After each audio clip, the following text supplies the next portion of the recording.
Okay everyone, what's going on? Welcome back to a part 5 of the Crysis 2 game review, and as I said, I have an official review up here. First of all, to give credit, it is the review from the company IGN, and if you watch anything on YouTube about game reviews, IGN is the big company that does all these game reviews. They have video reviews and all this kind of stuff. Obviously, they're a professional game reviewing company, and blah blah blah.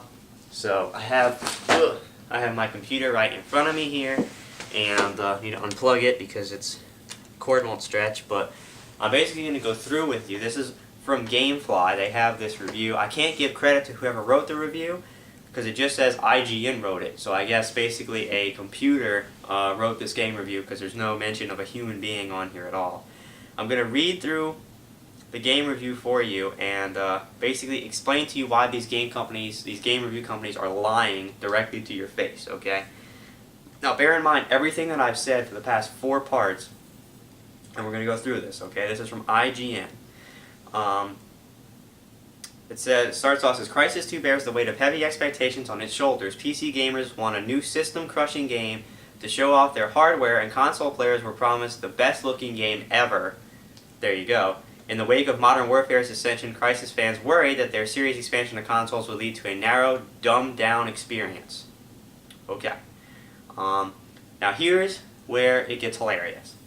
Thankfully, Crysis 2 sidesteps the excessive simplification of recent shooters with nano-suited grace. With nano-suited grace. Sidesteps the excessive simplification. That's bogus. This is one of the easiest games I've ever played. On first-person shooter. I went through a whole thing and told you why it was easy, so I don't get that. Blah, blah, blah. Crysis 2 is the kind of game that speaks in superlatives. Yeah, that's definitely true, but they're not good ones. And even when it stumbles, it's quick to recover, always pushing forward to another amazing moment. Really? Sure, okay. This is talking about the plot of it, blah, blah, blah. Here's a perfect example. As a Marine named Alcatraz, and then it has open parentheses, call sign, question mark, code name, question mark, rude parents, ha ha ha. Crysis behind the scenes 2, Crysis 2 never says. They have a random ad on the side, looks like it's part of the text. Crysis 2 never says. Exactly, they never say. You arrive amidst devastation and chaos sporting Crysis' trademark nanosuit, blah blah blah. Here we go. The nanosuit is the lens through which you view Crysis 2, and it adds a great sense of cohesiveness to the game. No, it doesn't. Once you hit the start button, everything you see and do, save for the load screens, occurs in first-person view. Well, yeah, it's a first-person shooter, so obviously. Instead of wading through weapon and power selection menus, you're presented with in medias res overlays and subtle visual effects which indicates the nanosuit's status. It's a bleeding out effect just like in every other game. It's not like, you know, blah blah blah blah blah. Each power drains your suit's energy to varying degrees, and Crysis 2's foundation lies in juggling these powers, finding new ways to combine them and using them in unexpected ways. If you say so. It's great, then, that Crytek presents such a varied playground, blah blah blah. There we go. Crysis 2 shines most when you push the nanosuit to the limits of what you think it can do, and the best moments come from points where you stop and ask, did I really just pull that off? I never once asked myself that question in this game. Not one time. I don't understand what they're talking about. Did I just pull that off? There's other games where you're walking. That's the kind of thing you ask in like Uncharted, when you're just a regular dude without a suit on, and you're like climbing up trains, hanging off mountains. That's when you act that I really just pulled that off. Not this. I never asked that question one time. I asked, is this game over yet? But I never asked this. Blah, blah, blah. They're talking about now they're talking about the, you know, the visor, the tactical visor, and this is where I want to talk about it. It says, you know, you can tag. It says allowing you to mark tactical points or elements like weapon caches and enemy locations. After that, it's up to you. Will you crank up your armor, tear a mounted machine gun off its hinges, and walk through the front door, or will you sneak in to flank an enemy position, silently murdering foe after foe? Well, guess what? It doesn't work that way. You can't sneak through a whole thing and silently murder foe after foe. As soon as you silently murder one, everyone sees you do it, because as you stealth kill them, you come out of stealth mode. So as soon as you kill one person, they all see you, and you're dead. So you can't do that. That's actually impossible in most of the situations in this game to walk around silently murdering foe after foe. It doesn't work that way, okay? I'm going to check my phone right quick. I got a message. This may be important. Let's see.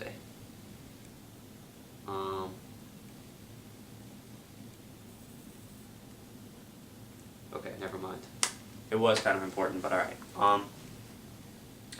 So, and this is what I want to talk about, because people have been saying, well, this is why this game is great, because with this tactical visor and stuff, you can, you know, there's all kinds of ways to attack a level. Again, like this, you can be a tank, or you can sneak around, which actually doesn't work, and all this stuff. And it's like, it's new and innovative, because again, it gives you all these opportunities. Well, let me tell you a game that's actually innovative, in that you can attack an area in countless ways, and that's BioShock. If you ever play BioShock, you know that you have different plasmids as well as weapons, and in BioShock 2 you could dual wield, which means you could do plasmids and shoot at the same time. In that game, you could either use Incinerate and burn everyone to ash, or burn some oil around you and light everybody up like a torch. You could use Winter Blast, which would freeze your enemies, and then walk around and melee them all to death and watch them shatter. You could use Electrobolt, which shocks them like this, freezes them in place, and you can get a perfect headshot on them. Or you can lure them in and set traps, such as the Cyclone Plasmid you can use, and when they walk in it, it shoots them up into the air and kills them. You can use traps like Trap Rivets and Trap Bolts in BioShock 2. That's a game where you walk into an area and it's completely customizable how you want to attack and how you want to destroy your enemy. This is not. I've never seen a game, like I said, that actually points you to an area and says flank. I mean, are you serious? I can flank on my own. You know what it's like? It's like having the game developer sitting next to you as you're playing the game when you're trying to figure out what to do, and him pointing and saying, look, we put this in the game right here, so go use it. It's a flank point. Go right there. Or your annoying friend. Have you ever had a friend that who's already beaten the game one time, and you're sitting there trying to play it, and he's next to you, and he keeps telling you how to play the game and how to get through the level, and you're like, dude, shut the hell up. I'm trying to play the game for myself. That's exactly what it feels like. It's like flank. It points you right there. You're like, why would I want you to tell me that? I can flank on my own, and the flank doesn't even work properly. So that's what I'm talking about. This is not revolutionary technology. It's not completely customizable. I'm sorry for my dog going crazy. I don't know what she's doing, but it's not completely customizable. A game like BioShock, that's actually customizable, and BioShock is, you know, it's done in levels, but it's semi-open world at the same time. These giant levels are actually open world levels, and those, you know, that's customizable. This is not. This is spoon-fed by the developers, and it's completely annoying. All right, I'll do a time check here. All right, and we'll continue on with this amazing game review. Now this last part of the thing, this is where it gets literally hilarious, and I actually laughed out loud when I read some of this stuff. So here we go. Crysis 2's enemy AI is smart yet believable. First of all, after everything you heard me talk about the AI, that's a freaking joke.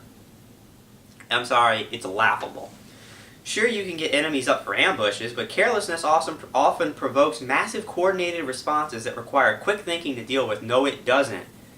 You run through a level in max armor mode, you get to the objective, and they stand there and watch you and don't follow you. They don't coordinate attacks. What is that nonsense? They don't coordinate attacks against you. No, they just don't. And you don't need quick thinking.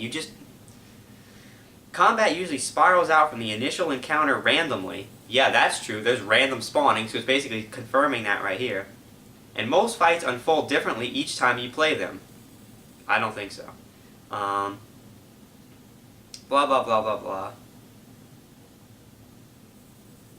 blah. While you're the cliched one-man army, the tools at your disposal are primed to enable clever play more than brute force. How? What, the stealth mode? Is that what you're talking about? Because I don't really see why you need to be clever to play this game, especially when the game points you to flank positions, but whatever they say. Blah, blah, blah.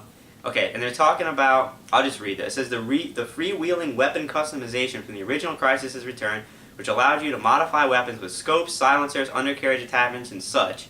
And it's been joined by nano suit upgrades, which I talked about, which are garbage. The suit upgrade menu is actually your hand. Ooh. Twitching each finger selects a different subset of upgrades, and only one of each subset can be active at once. Big fucking whoop. Now this is where it gets hilarious. First of all, let me say the weapon upgrades are, you can use a reflex sight, which is a red dot sight, a laser sight, or the iron sights. That's your three options for sights on your customized weapon. Unless you pick up like a sniper rifle or something with an enhanced scope. You can have a silencer or not. I don't know what the hell the point the silencer serves, because if you're in cloak mode, when you shoot, whether you have a silencer or not, you get out of cloak mode and they're going to see you, so I don't know what the point the silencer has. And the undercarriage attachments, it's semi-automatic and a underbarrel shotgun. So I guess you can call that extreme weapon customization. I don't. I mean, you can vary, like 3 sights you can use, and then a silencer, which is pointless in the game, and like a master key from Call of Duty Black Ops. That's basically your weapon upgrades, and I already talked about how useless the suit upgrades are. Now this is where it gets me, and it gets hilariously funny. This adds to Crysis 2's replayability, since the abilities you earn and the weapon modifications you find are available in all previously completed chapters on any difficulty level. It's a sort of new game plus situation without explicitly naming it as such. This makes up for Crysis 2's smaller playground. So, apparently, since you can replay any level and get all of your great weapon upgrades, apparently that makes you want to replay the game. Actually, within the first hour of gameplay, you have all those weapon customizations open to you anyway.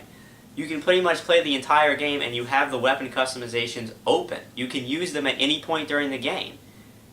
I don't understand this. And even if you couldn't, why would that add to the replayability? Because you can shoot with a red dot sight instead of your iron sights, and for some reason that makes you want to replay the whole level?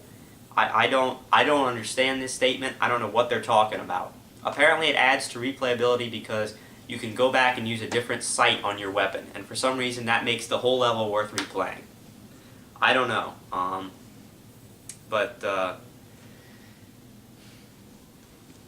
Anyway, this review is just getting started. When we get back, we're going to finish it off, and you're going to see the absolute hilarity and ridiculousness that this game review from IGN actually goes into. So be sure to come back, and we will finish up the IGN review.